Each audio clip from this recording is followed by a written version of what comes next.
नमस्कार दोस्तों, आज हम चर्चा करने जा रहे हैं सतगुरु को मिलते समय भक्तों के हृदय में कैसी भावना होनी चाहिए।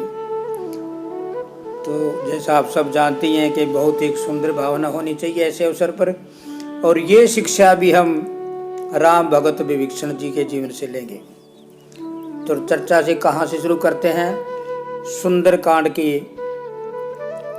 से सुंदर रामचरितमानस के सुंदरकांड से प्रसंग ले रहे हैं कि जब विभीषण को रावण ने धक्के देकर निकाला, उसको लात मारी, उसका अपमान किया और कहा तू राम जी के पास ही चला जा, राम के पास चला जा और उन्हीं को शिक्षा दे।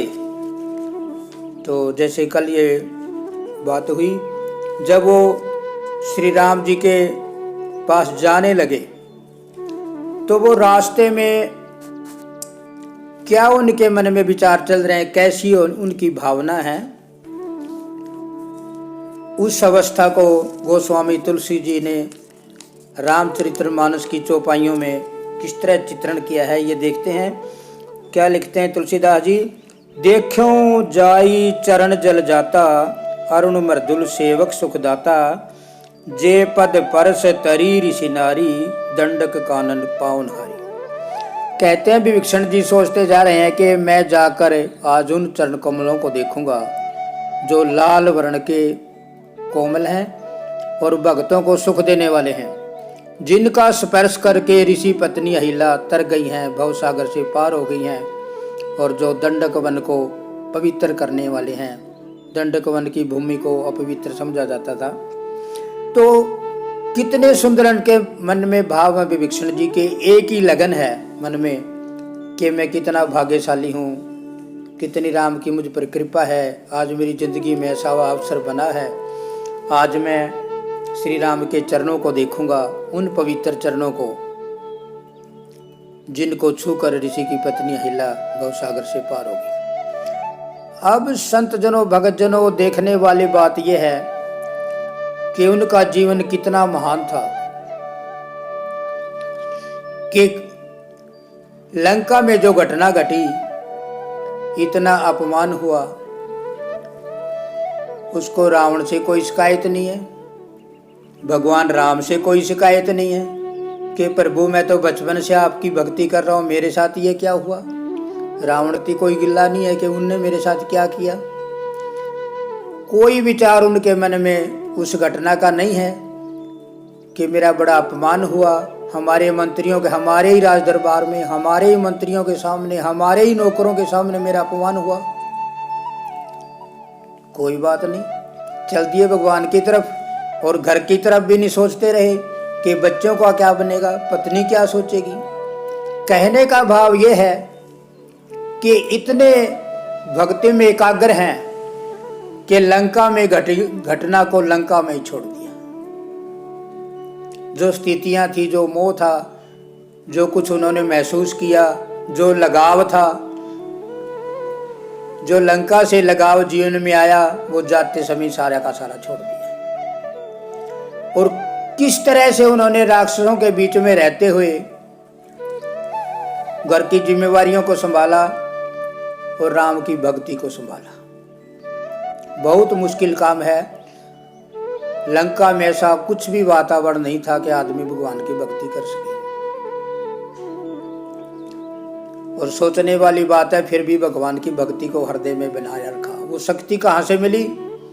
श्री राम जी के चरणों से मिली। उनमें ध्यान था, उधर जुड़ा रहा। तो हमें भी ये सोचना है, जब भी हम सतगुरु के चरणों में जाएं तो हमारे घर की जो स्थितियां हैं, जो हमारी समस्याएं हैं, जो हमारे विचार हैं, जो गिल्ले शिकवे हैं, उनको घर ही छोड़कर जाएं, खाली मन से जाएं और प्रभु के आशीर्वाद से भरकर वापस आएं। और हम भी राक्षसों की नगरी में रहते हैं, हमारे आसपास भी राक्षस रहते हैं, हमें भी समझना होगा। हमारे साथ जरा सूक्ष्म राक्षस हैं, काम क्रोध मोल और अहंकार को भी राक्षसी कहते हैं, जिनके बहकावे में आकर हम भटक जाते हैं। हमने भी अपनी भक्ति को इनके बीच में संभाल कर रखना है। तो देखते हैं विभीषण का, देखिए कितना दिल महान है। वो एक भगवान का चरणों का चित्रण मन में बसा कर जा रहे हैं। आगे क्या लिखते हैं तुलसीदास जी, जे पद जनक सुता उर लाए, कपट कुरंग संग धर आए। हर उर सरोज पद जेही, ओ भागे मैं देखूं जेही। कहते हैं जिन चरणों को श्री जानकी जी सीता माता जी हृदय में रखती हैं, जो कपट मृग के साथ गए थे और जो शिव जी के हृदय रूपी सरोवर में कमल हैं, जिनकी वंदना शिव जी महाराज करते हैं, कितना मेरा ऊंचा भाग्य है, कितना मैं महान हूं कि आज मैं उन चरणों को देखूंगा। एक ही भाव है मन में, एक ही भाव है प्रभु चरणों का दर्शन हो जाए। कोई ख्याल नहीं दुनियादारी का, क्या हुआ क्या नहीं हुआ, क्या घटा क्या नहीं घटा, कोई चिंता नहीं है। कितना प्यार है भगवान के चरणों का, उनको ही बसाकर आगे जा रहे हैं। आगे लिखते हैं, जिन पायन के पादुक नहीं, भरत रहे मन माई, ते पद आजू बिलो कहीं, इन नयन अब जाए। कहते हैं जिन चरणों से छूने वाली खड़ाओं को, जिन चरणों को स्पर्श करने वाली खड़ाओं को भरत जी ले गए और राजगद्दी पर रखकर उनकी वंदना करते हैं, उनके दर्शन करते हैं, उनका चिंतन करता है। आज मैं उन्हीं चरणों का दर्शन करूंगा, उन्हीं चरणों को आज मैं बिलोकूंगा, देखूंगा अपने इन नयनों से। ये नयन कितने भाग्यशाली हैं जिनको मैं देखूंगा। देखिए संत जनों, कितनी पवित्र भावना है। एक ही ख्याल है मन में कि भगवान के चरणों का दर्शन कैसे हो और कितने प्यार से करूं। कुछ भी नहीं है, इतना खालीपन, दुनिया की तरफ से इतना खालीपन होना चाहिए भक्तों का। यही हमें विभीषण के जीवन से शिक्षा मिलती है। यही विधि करत प्रेम विचारा, आयो सपदे सिंधु यही पारा। कहते हैं इस प्रकार से प्रेम हित विचार करते हुए शीघ्र इस पार आ गए। वानरों ने विभीषण को आते हुए देखा, इन्हीं विचारों में खोए हुए, इन्हीं विचारों का चिंतन करता हुए प्रभु प्रेम में इतने खो गए थे। वैसे तो सारा जीवन इतने खोए रहे, तभी जाकर यह अवस्था बनती है, अवस्था एकदम नहीं बनने वाली।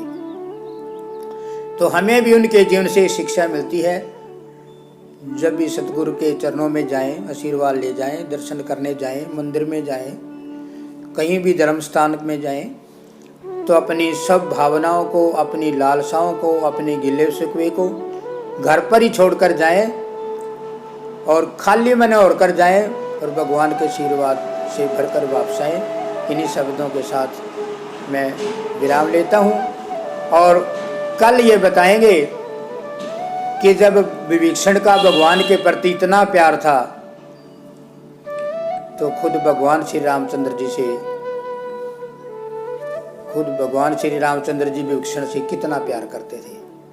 तो सभी भगवत प्रेमी सज्जनों के से मेरा प्यार भरा नमस्कार।